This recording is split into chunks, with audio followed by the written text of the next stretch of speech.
it's Finn. Right, a few people have asked me to do a video specifically about drama therapy, so this is that. So I've been doing drama therapy now for, what, about 6 weeks, I think? Because I think it's like a 12-week programme, 10 or 12 weeks. I can't remember. But yeah, I've done about 6 weeks. How I found out about it, I was emailed by FGM London, who sent across some links from Gendered Intelligence, and it was actually, the drama therapy itself was offered by Gender Intelligence, but they wanted people who were kind of willing to take part, because the two therapists that were running it were doing their masters in drama therapy. And I'm always looking for new ways to kind of progress, new ways to challenge my anxiety and my mental health issues, and it just was something that appealed to me really as something that I knew would challenge me, because I've had a lot of talking therapy, and really and truthfully at this stage there isn't much that talking therapy can do for my anxiety. My mental health problems are okay, it's just my anxiety that is ongoing and getting in the way. So really the only way forward for me is to continue to challenge this anxiety in every way I can. The last bit of counselling I had, I did say this in the video when I talked about my anxiety. The last counsellor I saw was talking to me about the best way forward for me now is just to constantly be mindful of my thought processes, in the way I kind of try and control things by overthinking when I'm going to meet someone what's going to be said and what I'm going to say, and just about challenging it. So yeah, it's all about being more spontaneous, kind of just letting go of that control and just being in situations and facing that anxiety and being spontaneous within it. So drama therapy was a brilliant idea for that. The only experience I've had of drama therapy, I was in Complex Needs Mental Health Service, which is like a full-time therapeutic community, and we did something called psychodrama, which was basically one person had to do it each week, and you have to stand in the middle of the room. It was group therapy, and you'd reenact a situation that had upset you, something from the past, or just a general situation that had worried you. You'd have to act it out, and you'd pick people to play roles of people in your life, and it was horrible, but it was very powerful. And the thought of having to do that again petrified me, but I knew that it would work. So that was the only kind of experience I'd had when I turned up for this drama therapy. But it's nothing like that at all. It's completely different. They've had us doing all sorts. I should say it's called Sesame Drama Therapy, if you want to look it up. I will put a link at the bottom. But it's all based around kind of like Jung psychology, basically. It's all kind of based around those ideas of kind of like myths and dreams and the unconscious, the subconscious.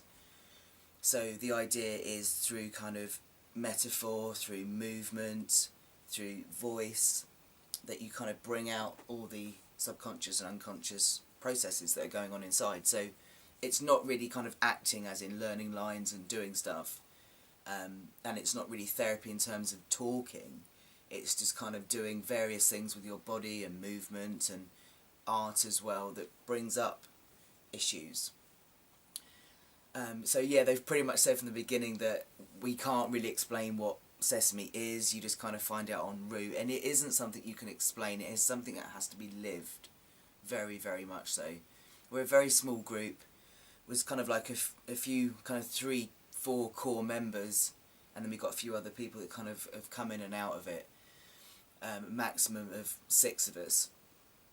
So it's a weekly basis, and we start every week with a verbal check-in, so we'll talk about how we feel, how the week's been, and issues that are there, and that's the only bit that we do kind of like proper kind of talking about our issues, because from then onwards it's just nuts. We do a body check-in, and that's anything from kind of like making a noise or a movement as to how you feel, to express how you feel. We had last week a weather check-in, so you had to check in with the weather to explain how you're feeling. So I did lightning, I went choo choo choo, Yeah. So that's how it works.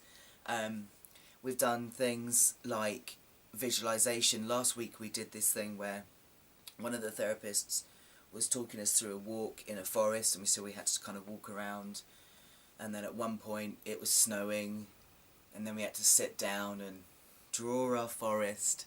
It's all really like, what? But what comes out of it is quite surprising, actually, and very cathartic. The one thing I don't like doing the most is the invisible plasticine, Play-Doh, whatever you want to call it, wherever you live. So basically the therapist gets out a lump of invisible dough, Play-Doh, and then throws it, and we have to catch it and then turn it into something and pass it on. I just, this is spontaneous business that makes me so anxious. I kind of panic beforehand, and I'm trying to just watch what everyone else is doing, but in my head I'm going, oh my god, think of something quick, I'm panicking. It scares the pants out of me, but it's just so good. I'm trying to think of some of the other nuts things we've done. There's some singing that goes on as well sometimes, and like last week we were like banging a tambourine and like going around the room, and we played Yes and. That's awesome, that is. We had to create this story within the circle of us, so we'd start by saying a sentence. So you might say, one day a monkey got up out of bed, and then the next person would go, yes, and the monkey decided he needed to go shopping for some new socks. Yes, and. So it keeps going round like that. So yeah, it's a combination of kind of random movements, random noises. There's the occasional kind of art thing where we write stuff down, which has been quite powerful. We can reenact tiny little things of drawings we've done. It's bizarre, but it really works. I think where it's working for me most predominantly is enabling me to become much more confident in being spontaneous. I still laugh every time I do anything. It's a nervous laughter because I die a little bit inside every time I do something, but yeah, I can really feel that kind of letting go happen. It's been a big process. There's been lots of themes within the weeks I've done so far, which has been lots of letting go themes. And I think I'm going to do a specific video on this because a lot of stuff to do with letting go has come up. But yeah, letting go of kind of my need to control and just being more spontaneous, and the fact that it's a controlled environment, it's a safe environment in which I can face my anxiety, which is what I really need, because that's what facing anxiety is all about. It's really difficult to put myself in situations and challenge it. But if the situation I'm in supports me, like when I go to AA and everyone is okay with me being anxious, or when I meet up with certain friends who know I'm anxious, when it's a controlled environment, a safe environment to face my anxiety, that's the way forward. That's the way anxiety needs to be dealt with. And this is exactly what it's doing for me. It's really helping. That, and I'm getting myself to London every week, is quite a big deal. So yeah, halfway through the drama therapy now. It finishes on the 11th of December. I'm going to be gutted to finish it, but I think how far I've come halfway, and we got halfway left again, so that's really positive. And what I'm trying to do now is use my voice more. That's a big problem for me. I've been scared of my voice for a very long time because, one, because of being anxious, two, because when I started living as male, my voice would give me away, so I kind of went quiet, and now my voice is kind of matching the man that I am. It's fine, but the trouble is it breaks a lot. When I go out of my kind of normal speaking register, I get excited, it breaks, and I get quite anxious about that, which seems bizarre. But I think I don't quite know what to do with it, so I'm often, in drama therapy, when we do voice stuff, I'm often just mouthing it and not doing it. And I've made this, I'm being very honest in there about all my things that I need challenging. So I have said that I want to do more voice stuff, to try and challenge that. So, yeah, I think, because it is trans-specific, I should say that. Well, it's offered by Gendered Intelligence, so I gathered you knew that, but it is trans-specific. So there is obviously some trans stuff being explored in there. I think being able to explore my body and my voice in a trans-safe space where I can talk about that sort of stuff has helped. So it's helping me both in that, in my anxiety, my spontaneity, and just exploring myself more, I think. And it is bringing up a few bits of the past, I guess, in certain ways. But it's more to do with kind of like